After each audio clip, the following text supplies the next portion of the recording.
নির্বাচন কমিশন কর্তৃক যে সমস্ত নির্বাচনী আচরণ নির্দেশনা দেওয়া হয়েছে, আমরা সেই নিয়মের মধ্যে থেকে আমরা আমাদের কার্যক্রমগুলো পরিচালনা করতেছি। অবশ্যই আমাদেরকে নির্বাচন আচরণ মেনে চলেই আমাদের নির্বাচন কার্যক্রম পরিচালনা করতে হবে। অবশ্যই আমরা এখন পর্যন্ত আমরা সবাই সরকারি নির্দেশনা মেনে সেইভাবেই আমরা আমাদের নির্বাচনী প্রচারণা চালিয়ে যাচ্ছি। আমরা নির্বাচন উপলক্ষে আমরা গ্রামে গঞ্জে বাজার হাট বাজারে যাতায়াত করতেছি, যোগাযোগ করতেছি, মানুষের সঙ্গে ভোটের জন্য আমরা তাদেরকে উৎসাহ প্রদান করতেছি এবং ভোটের জন্য আমরা আমাদের ভোট প্রার্থনা করতেছি। মানুষজন আমাদের ব্যাপক সারা লক্ষ্য করা যাচ্ছে, তারা ভোট কেন্দ্রে উপস্থিত হবে এবং তারা তাদের পছন্দের প্রার্থীকে ভোট দিয়ে তারা নির্বাচন। দীর্ঘদিন অবহেলিত মিঠাপুকুরে এখনো গ্রামে গঞ্জে যাতায়াত ব্যবস্থা অত্যন্ত খারাপ। মিঠাপুকুর একটা বৃহত্তম উপজেলা, এখানে জনসংখ্যা অনেক। আমাদের এলাকার কৃষিভিত্তিক, আমরা কৃষির উপর নির্ভরশীল। আমাদের এখানে কোনো শিল্প প্রতিষ্ঠান নাই। আমরা আগামীতে নির্বাচিত হতে পারলে বিশেষ করে আমাদের বেকার ছেলেমেয়েদের কর্মসংস্থানের জন্য কিছু পদক্ষেপ গ্রহণ করতে চাই। এখানে বিশেষ করে ক্ষুদ্র শিল্প কুটির শিল্প স্থাপন করে এই সমস্ত ক্ষুদ্র এবং কুটির শিল্পের মধ্যে দিয়ে আমরা আমাদের ছেলেমেয়েদের কর্মসংস্থানের ব্যবস্থা করে তাদের স্বাবলম্বী করতে চাই। পাশাপাশি অঞ্চলে কৃষকদের অর্থনৈতিক উন্নয়নের জন্য অবশ্যই আমাদের এখানে হাড়িভাঙা আমের জন্য বিখ্যাত, আমাদের এখানে সবজি চাষের জন্য বিখ্যাত মিঠাপুকুর। আমাদের এই সমস্ত ফসল যাতে করে সময় মতো যখন দাম পায় না, আমরা বিশেষত স্টোরেজ নির্মাণ করে আমরা যাতে করে সংরক্ষণ করতে পারি, আমাদের কৃষকরা যাতে অর্থনৈতিকভাবে লাভবান হয় সে ব্যবস্থা আমরা করতে পারি।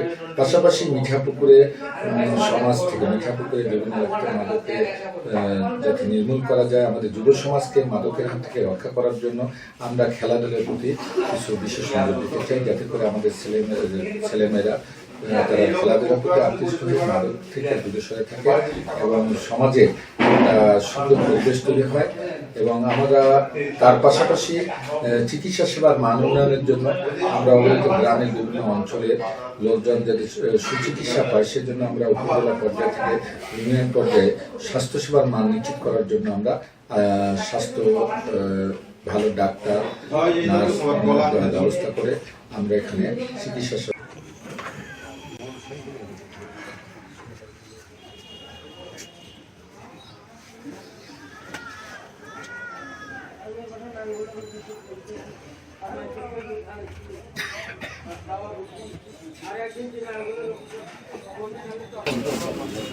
Thank you. আসসালামু আলাইকুম। ডিওবি নিউজকে আমাকে এখানে কথা বলার সুযোগ করে দেওয়ার জন্য।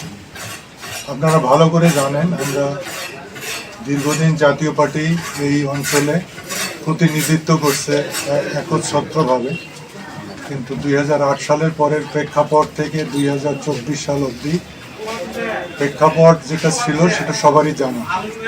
সেখানে জাতীয় পার্টি তার অস্তিত্বের সংকট কাটায় উঠতে পারে না, যদিও কোনো কোনো ক্ষেত্রে সমঝোতা হয়েছিল তৎকালীন ক্ষমতাসীন সরকারের সাথে, কিন্তু সবগুলো আসন আমরা সমভাবে পাইনি, যার ফলে আমাদের দীর্ঘদিনের যে এখানে পপুলারিটি ছিল জনগণের, সেখান থেকে মানুষজন তার প্রত্যাশিত বা কাঙ্ক্ষিত ফল পায় না।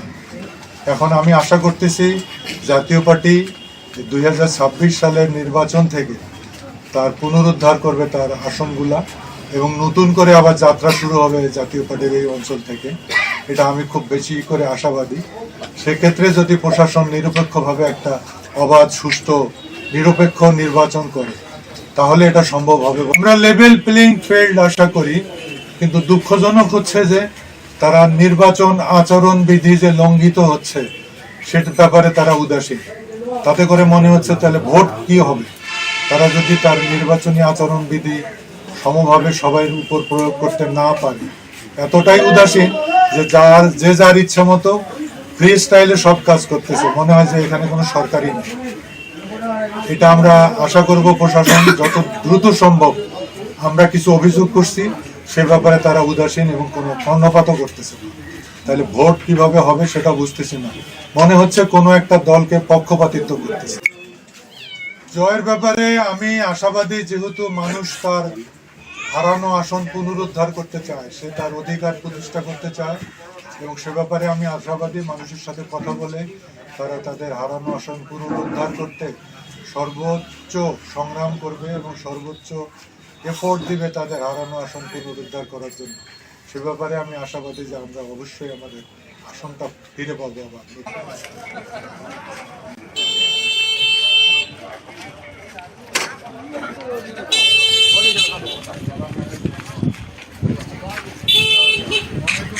আপনারা ভালো আছেন?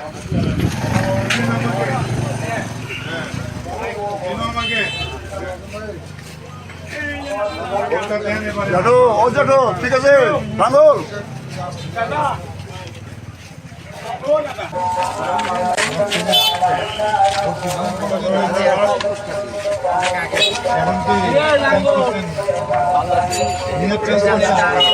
আলহামদুলিল্লাহ। এই যে প্রতিদিন যেভাবে আমরা পাচ্ছি, আলহামদুলিল্লাহ জনগণের মধ্যে যে উৎসাহ উদ্দীপনা এবং সাড়া আমরা লক্ষ্য করছি, তাতে আলহামদুলিল্লাহ আমি বিজয়ের ব্যাপারে শতভাগ আশাবাদী। আর আমি যদি মিঠাপুকুরের জনগণের মতামতের ভিত্তিতে আমি এমপি নির্বাচিত হতে পারি, তাহলে মিঠাপুকুর নিয়ে আমাদের বিশেষ পরিকল্পনা আছে। আমি চাইব এই মিঠাপুকুরকে একটা দুর্নীতিমুক্ত, মাদকমুক্ত, সন্ত্রাসমুক্ত এবং চাঁদাবাজ মুক্ত একটা মিঠাপুকুর হিসেবে করে থাকি। দ্বিতীয় হলো যে এই মিঠাপুকুরে অফিস আদালতে যত ধরনের অনিয়ম আছে, মানুষের ভোগান্তি আছে, এগুলোকে দূর করা। পাশাপাশি বিগত 15-16 বছরে এই মিঠাপুকুরে আসলে কাঙ্ক্ষিত কোনো উন্নয়ন হয়নি। সেজন্য রাস্তাঘাট থেকে শুরু করে রাস্তাঘাট, ব্রিজ, কালভার্ট, এত অসমাপ্ত কাজ আছে। আমি চাই পর্যায়ক্রমে এগুলি অগ্রাধিকার ভিত্তিতে এবং ইনসাফ ভিত্তিক এই কাজগুলো শুরু করতে, যাতে প্রতিটা ইউনিয়ন এই উন্নয়নের অংশীদার হতে পারে। কেউ যেন বঞ্চিত না হয়, কোনো বিশেষ এলাকাকে প্রাধান্য নয়। আমি প্রতিটি এলাকার সুষম উন্নয়ন চাই এবং সেই দিকেই আমার নজর থাকবে ইনশাআল্লাহ। এবং সরকারি বরাদ্দ যা আসবে আমি এটার শতভাগ ব্যবহার নিশ্চিত করতে চাই এবং এটা আমি বছর শেষে জনগণের কাছে প্রকাশও করে দিতে চাই যে আমি সারা বছরে কী পরিমাণ সহায়তা পেয়েছি উন্নয়নমূলক কাজের জন্য। এই যে প্রতিদিন যেভাবে আমরা পাচ্ছি, আলহামদুলিল্লাহ জনগণের মধ্যে যে উৎসাহ উদ্দীপনা এবং সাড়া আমরা লক্ষ্য করছি, তাতে আলহামদুলিল্লাহ আমি বিজয়ের ব্যাপারে শতভাগ আশাবাদী। আর আমি যদি মিঠাপুকুরের জনগণের মতামতের ভিত্তিতে আমি এমপি নির্বাচিত হতে পারি, তাহলে মিঠাপুকুর নিয়ে আমাদের বিশেষ পরিকল্পনা আছে। আমি চাইব এই মিঠাপুকুরকে একটা দুর্নীতিমুক্ত, মাদকমুক্ত, সন্ত্রাসমুক্ত এবং চাঁদাবাজ মুক্ত একটা মিঠাপুকুর হিসেবে করে থাকি। দ্বিতীয় হলো যে এই মিঠাপুকুরে অফিস আদালতে যত ধরনের অনিয়ম আছে, মানুষের ভোগান্তি আছে, এগুলোকে দূর করা। পাশাপাশি বিগত 15-16 বছরে এই মিঠাপুকুরে আসলে কাঙ্ক্ষিত কোনো উন্নয়ন হয়নি। সেজন্য রাস্তাঘাট থেকে শুরু করে রাস্তাঘাট, ব্রিজ, কালভার্ট, এত অসমাপ্ত কাজ আছে। আমি চাই পর্যায়ক্রমে এগুলি অগ্রাধিকার ভিত্তিতে এবং ইনসাফ ভিত্তিক এই কাজগুলো শুরু করতে, যাতে প্রতিটা ইউনিয়ন এই উন্নয়নের অংশীদার হতে পারে। কেউ যেন বঞ্চিত না হয়, কোনো বিশেষ এলাকাকে প্রাধান্য নয়। আমি প্রতিটি এলাকার সুষম উন্নয়ন চাই এবং সেই দিকেই আমার নজর থাকবে ইনশাআল্লাহ। এবং সরকারি বরাদ্দ যা আসবে আমি এটার শতভাগ ব্যবহার নিশ্চিত করতে চাই এবং এটা আমি বছর শেষে জনগণের কাছে প্রকাশও করে দিতে চাই যে আমি সারা বছরে কী পরিমাণ সহায়তা পেয়েছি উন্নয়নমূলক কাজে। নির্বাচনে ভোট দেওয়ার সুযোগ পেতে যাচ্ছে, সেই সুযোগটা যেন কোনোভাবেই হাতছাড়া না হয়, সুযোগটা যেন বিঘ্নিত না হয়, পরিবেশ শতভাগ যেন ঠিক থাকে। এ ব্যাপারে প্রশাসনকে আমি আরও একটু সতর্ক হওয়ার জন্য অনুরোধ করব। আর আমরা প্রতিদিন যাচ্ছি প্রত্যন্ত অঞ্চলে। আমি এখনই মাত্র আসলাম বিভিন্ন কয়েকটা জায়গা থেকে। আলহামদুলিল্লাহ আমরা মাঠে জনগণের মধ্যে অভূতপূর্ব সাড়া লক্ষ্য করছি। জনগণ দীর্ঘদিন পরে ভোট দেওয়ার জন্য তারা উৎসাহ নিয়ে অপেক্ষা করছেন। তারা চাচ্ছেন তাদের পছন্দের প্রার্থীকে ভোট দেবেন, এ ব্যাপারে তারা অপেক্ষায় আছেন। আমরাও চাচ্ছি, আমরাও তাদেরকে উৎসাহিত করছি, নিশ্চয়তা দিতে চাচ্ছি যে হ্যাঁ এবারে অন্ততপক্ষে অনেক দিন পরে হলেও একটা কাঙ্ক্ষিত মানের নির্বাচন হবে ইনশাল্লাহ। সেই নির্বাচনে সবাই যেন অংশগ্রহণ করেন।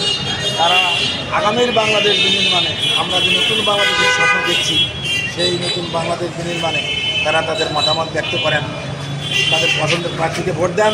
পাশাপাশি নতুন বাংলাদেশ বিনির্মাণে যে হ্যাঁ ভোট না ভোটের বিধান রাখা হয়েছে, সবাই যেন তারা হ্যাঁ ভোটের পক্ষে রায় দেন, দিয়ে আমাদের এই অগ্রগতিটাকে সামনের দিকে এগিয়ে নিয়ে যান। এটা আমাদের আহ্বান থাকছে। আমার একটা বিষয়টা উন্মুক্ত করে দেবো ইনশাল্লাহ। আর আমি নিজেও ব্যক্তিগতভাবে কখনো দুর্নীতি করবো না ইনশাল্লাহ, এবং আমার চোখের সামনে আমি কাউকে দুর্নীতি করতেও দেবো না। আর আমি একটা দলের প্রার্থী হলেও, যদিও আমার দলীয় পরিচয় আছে, আমি জামাত ইসলামের প্রার্থী, কথা আমি 11 জোটের প্রার্থী, কিন্তু এমপি নির্বাচিত হলে আমি শুধু কোনো দলের এমপি হতে চাই না, আমি চাই মিঠাপুকুরের সর্বসাধারণের এমপি হতে। কাঙ্ক্ষিত না, এই বিষয়গুলো যদি একটা করে ঘটতেই থাকে, তাহলে আমি মনে করি যে নির্বাচনের সার্বিক পরিবেশ বিঘ্নিত হবে। আমরা এখন পর্যন্ত প্রশাসনকে অনুরোধ করতে চাই বিএনপির মাধ্যমে যে ওনারা যেন আরও একটু সক্রিয় হন। ওনারা মাঠে ময়দানে যেভাবে মনিটরিং করছেন, এটা যেন আর একটু বাড়ানো হয়, এবং পাশাপাশি তাদের নিজস্ব গোয়েন্দা তৎপরতা যেন একটু বৃদ্ধি করেন, এবং কোথায় কী ঘটছে প্রত্যন্ত এলাকায় এগুলো যেন ওনারা একটু দেখার চেষ্টা করেন, এবং সার্বিক পরিবেশটা যেন ঠিক রাখার চেষ্টা করেন। আর তো মাত্র 7-8টা দিন, এই কয়টা দিন কষ্ট করে আমরা চাই আমাদের পরিবেশটাকে ধরে রাখতে। আমরা চাই একটি শান্তিপূর্ণ নির্বাচন, কারণ এবারের এই নির্বাচন অনেক যুদ্ধ করে আনা নির্বাচন একটা। এই নির্বাচনের দিকে তাকিয়েছে গোটা জাতি। এই নির্বাচন কিন্তু জাতির আশা আকাঙ্ক্ষার প্রতীক। এই নির্বাচনে জাতির আশা আকাঙ্ক্ষার প্রতিফলিত হবে। আসসালামু আলাইকুম, আমি আব্দুল বাসেত মারজান, এবি পার্টি মনোনীত এমপি পদপ্রার্থী, রংপুর 5 মিঠাপুকুর আসন থেকে। আমরা নির্বাচনে অংশগ্রহণ করেছি। এই নির্বাচনটা একটা গুরুত্বপূর্ণ নির্বাচন, কারণ আমাদের যে তরুণ সমাজ তারা দীর্ঘদিন ভোট দিতে পারেনি, আমাদের দেশে ভোট হয়নি, এবং এই নির্বাচনটা আমরা আশা করছি যে বাংলাদেশকে একটা নতুন দিক নির্দেশনা দিবে, এবং বাংলাদেশকে আমরা সামনের দিকে এগিয়ে নিয়ে যাওয়ার ক্ষেত্রে একটা বিশেষ ভূমিকা রাখবে এই নির্বাচন। আমরা এই নির্বাচনে অংশগ্রহণ করেছি। আমি মিঠাপুকুরের আমরা দীর্ঘদিন আমরা উন্নয়ন বঞ্চিত। আমরা অনেক গল্প শুনেছি যে আপনার এটা পথিকৃত মিঠাপুকুর ইত্যাদি ইত্যাদি গল্প শুনেছি, কিন্তু আমরা দেখেছি যে অন্যান্য জায়গায় যেভাবে অবকাঠামোর উন্নয়ন হয়েছে, আমাদের তার তুলনায় একেবারেই খুব সামান্য হয়েছে। আমরা এখনো শত শত রাস্তা যেগুলো মানুষের চলাচলের অনুপযোগী এখনো রয়ে গেছে, গুরুত্বপূর্ণ রাস্তা। তো আমরা এই উন্নয়নটা আমরা সুষম একটা উন্নয়ন ঘটাতে চাই। আমরা আমাদের রাস্তাঘাটগুলোকে সুষম নীতির ভিত্তিতে আমরা এগুলা তৈরি করতে চাই। আমরা মিঠাপুকুরে, দুর্ভাগ্যজনক যে মিঠাপুকুর বাংলাদেশের 2য় বৃহত্তম উপজেলা, কিন্তু আমাদের মিঠাপুকুরে এ পর্যন্ত একটা অনার্স কলেজ নেই। সরকারি কলেজ তো নেই, অনার্স কলেজও নেই।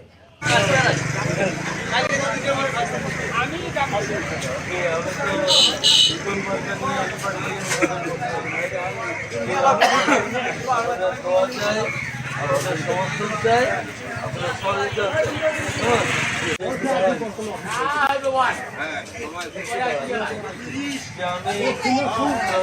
আমি পার্টি থেকে ইগল মার্কেট নির্মাণ করছি।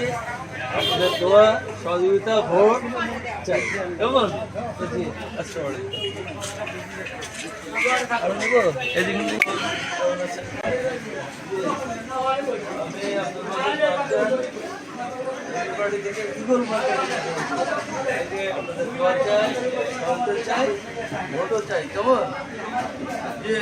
কেমন আছেন? আমি ইগল মার্কা নিয়ে ভোট করছি। আপনাদের ভোট চাই, দোয়া চাই, সহযোগিতাও চাই, কেমন? জি, আসসালামু আলাইকুম। কেমন আছেন?